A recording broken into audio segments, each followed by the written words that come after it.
Inktober is just around the corner, and while there's nothing wrong with using digital for inking, I think it's a great opportunity to hone our traditional drawing skills. I'm always a firm believer that you don't need expensive tools in order to create amazing art. So in today's video, I'll be sharing with you the tools I use for traditional inking. These tools are budget-friendly as well as beginner-friendly. This would be something I would recommend you buy if you're starting out with drawing and inking. You can find these items on major online stores easily. Disclaimer, I am not sponsored or affiliated by any of these products, for legality's sake. Alright, the first and most essential thing we need for inking is pens. Now, I'm not talking about these types. These are luxury and can be daunting when you're starting. Besides, those sharp points are freaking me out, to be honest. What I'm talking about is these technical pens. Be sure to get the felt tip ones rather than the metal tip ones. The reason is pencil leads can clog these metal tips, which will render it unusable. Trust me, I learned the hard way. The brand I recommend, again, not sponsored, is this Unipin one. This is the most budget quality pen I know. I've been using it for years and it's amazing. It's waterproof, so if you're planning to use watercolors, the inks will not dissolve. You can buy a set, but it's a bit pricey, so if you're just limited to buying one pen, I suggest you buy the 0.5 one. It's the ideal thickness for overall inking. If you have the budget, you can also get 0.3 and 0.7 pens. I really like these pens because it gives me the precision I want when I'm doing my strokes. It's also versatile. I can do single stroke lines and weighted lines using these pens. If you like to know what a single stroke line is,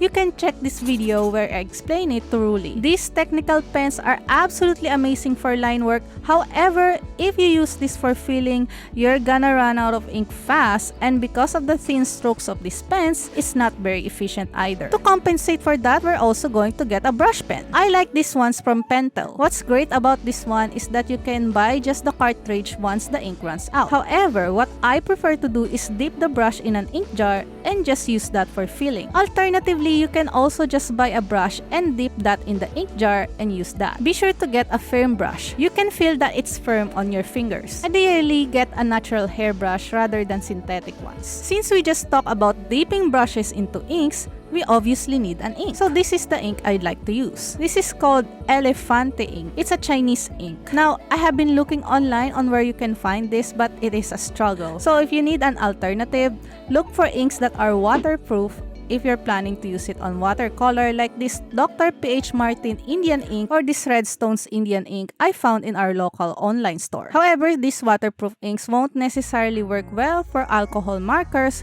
so be sure to double check the inks are right to use to your preferred medium. You don't need to buy big bottles. These tiny bottles can last you a while as long as you don't accidentally spill it. But say you run into a tiny little accident and you spilled a bit of ink, or you made a mistake with your lines. Redoing an entire drawing because of a tiny mishap is an absolute nightmare and a huge waste of time. So instead of redrawing them, we can use some white ink to delete them. The problem is these white inks, they are a bit on the pricey side, and this video is all about budget. This is not a perfect solution, however, but it's a very cheap one, and if you look at your artwork from far away or you're planning to scan it and clean it digitally, it's not gonna be so obvious. By the way, I have a video on how to scan your ink drawing so you can color it digitally, which you can check by clicking the eye icon above the screen. So what is this alternative, you ask? Well, it's poster paint. I saw a veteran artist use it and I was like,